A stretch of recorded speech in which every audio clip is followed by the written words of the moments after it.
ప్రతిరోజు కంటే ఈరోజు నా డే కొంచెం త్వరగా స్టార్ట్ అయింది. దానికి కారణం మా అమ్మ. అలా ఎందుకంటున్నానో ఈ వీడియోలో చెప్తాను చూడండి. Hi friends, welcome to our channel. ఈ వీడియోలో నా డే రొటీన్ అయితే చూపిస్తాను, చూసేయండి. ప్రతిరోజు కంటే ఈరోజు డే త్వరగా స్టార్ట్ అయిందని అన్నాను కదా, దానికి కారణం కూడా మా అమ్మ అన్నాను కదా. అది ఎందుకు అన్నానో ఏంటనేది ఈ వీడియోలో చెప్తాను. వీడియో అయితే చూసేయండి.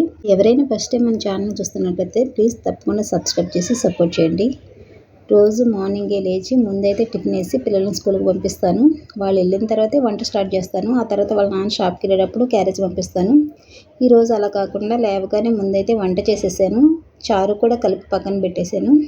ఎందుకంటే నైట్ పడుకునేటప్పుడు మా అమ్మ ఫోన్ చేసింది, రేపు మార్నింగ్ నేను వస్తాను అని. అప్పటి వరకు నాకు తెలియదు మా అమ్మ వస్తుందని. తను ముందు కూడా చెప్పలేదు, నైట్ చెప్పిందనమాట. ఇంకా మార్నింగ్ త్వరగా వచ్చిద్దని ఇంకా నేనైతే మార్నింగే లేచి పని అయితే స్టార్ట్ చేశాను.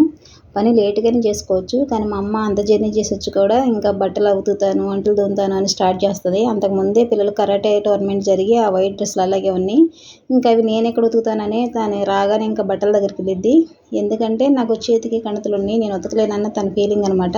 ఉతకగలను, కానీ ఉతికిన తర్వాత చేతులు ఎక్కువ పెయిన్ వస్తాయి. అయినా తప్పదు కదా, అవి చేసుకుంటూనే ఉంటాను. అన్ని మిషన్లో వేయను, కొన్ని అలాగే ఉతుకుతూ ఉంటాను అప్పుడప్పుడు. ఇంకా మా అమ్మ అయితే 11 లోపే వచ్చేసింది. మా అమ్మ వచ్చేప్పటికే పని అంతా చేసేసుకున్నాను. నేను వస్తున్నాననే ముందు చేసేసావు కదా అంటుంది. అవును, నువ్వు వస్తున్నావనే చేశాను, లేదంటే లేట్గా చేసేదని నేను చెప్పాను. ఇంకా మా అమ్మ అయితే ఇవి కరివేపాకు, పుదీనా అవి తెచ్చింది, ఇంటి దగ్గర వేసారంట. అవి తీసుకొచ్చింది. ఆ కొబ్బరికాయలు కూడా ఇలా పెంకుతో ఉన్నాయి, తేవద్దు, ఎండు కొబ్బరి తీసుకురా, అవి బరువుగా ఉంటాయి, నేను పొడి పట్టుకుంటానంటే అవి తీసుకొచ్చింది అనమాట.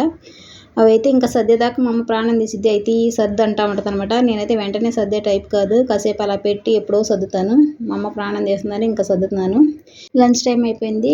చారు కూడా తాలింపు వేస్తున్నాను అనమాట. ముందుగానే పిల్లలు క్యారేజ్ పంపించేసాను వాళ్ళ నాన్నతో పాటు. అప్పటికి ఇంకా చారు పెట్టలేదు. స్కూల్కి పెట్టినా వాళ్ళు సరిగ్గా తినరు. మా పాప తినేది కానీ మా బాబు తినడు. ఇంటికి వచ్చి నాకు పెట్టొచ్చులే వాళ్ళు. కానీ ఇంకా మధ్యాహ్నం అయితే ఇలా చారు తాలింపు వేసేసి లంచ్ టైం అయిపోయింది కదా అని ఇప్పుడైతే ఇంకా అన్నం పెట్టినాను అనమాట మా అమ్మకి. అమ్మతో పాటు నేను కూడా తినేయచ్చని. ఏదేమైనా ఏదైనా పని ఉందంటే మాత్రం అమ్మ వచ్చినప్పుడు నేను ఉన్నప్పుడే కదా అని ఏదో ఒకటి హెల్ప్ చేస్తూ ఉంటుంది. మనకు బాగాలేదన్న విషయాన్ని మన అమ్మోళ్ళు తప్ప ఎవరు గుర్తుపెట్టుకోరు. అంత ముందు రోజు కూడా చాలా అనీజీగా ఉండి చాలా డల్గా అనిపించింది, బాగాలేదు, చాలా బాధగా అనిపించింది. ఆ నైట్ మా అమ్మ ఫోన్ చేసి రేపు మార్నింగ్ వస్తుందని చెప్పే వరకు కూడా తెలియదు నాకు వస్తుందని. ఇంకా వాళ్ళ నాన్నకి పిల్లలకు కూడా నేను చెప్పలేదు. మా నాన్న ఉన్నప్పుడు కూడా అంతే, నాకు బాగాలేదని తెలిస్తే చాలా వెంటనే వచ్చేసేవాడు. నేను వెళ్తేనే పిల్లకి తగ్గిద్ది అనేవాడు ఫీవర్ వచ్చినా. ఇప్పుడైతే మా అమ్మ వచ్చిందనమాట. పిల్లలకైతే చెప్పలేదు. స్కూల్ నుంచి పిల్లల్ని తీసుకొచ్చేవాటికి ఏంటి డోర్ తీసుకుందమ్మా అంటుంది. నేనే తీసుకొచ్చాను అన్నాను. ఇక మా అమ్మని చూసి నువ్వు నాకు చెప్పలేదు అంటుంది. ఎవరికి చెప్పలేదు నేను, ఎందుకంటే మా అమ్మ ఫోన్ చేసినప్పుడు వాళ్ళు నిద్రపోయారు. నైట్ 9:30, 10 అయిపోయింది అనమాట. ఇంకా వాళ్ళకి చెప్పలేదు మార్నింగ్ సర్ప్రైజ్ అవుతారని. ఇంకా వచ్చి తను మాట్లాడుతూ కూర్చుంది. ఇంకా నెక్స్ట్ డే మార్నింగ్ టిఫిన్ కోసం అయితే పెసరట్టు కోసం ఇవి అయితే పిండి పడుతున్నాను. ఇది కూడా పట్టేసి ఇంకా ఫ్రిడ్జ్లో పెట్టేస్తాను. ఇలా ముందు రోజే ప్రిపేర్ చేసుకుంటాను. నైట్ నానబెట్టి మార్నింగ్ చేయాలంటే నా వల్ల కాదు.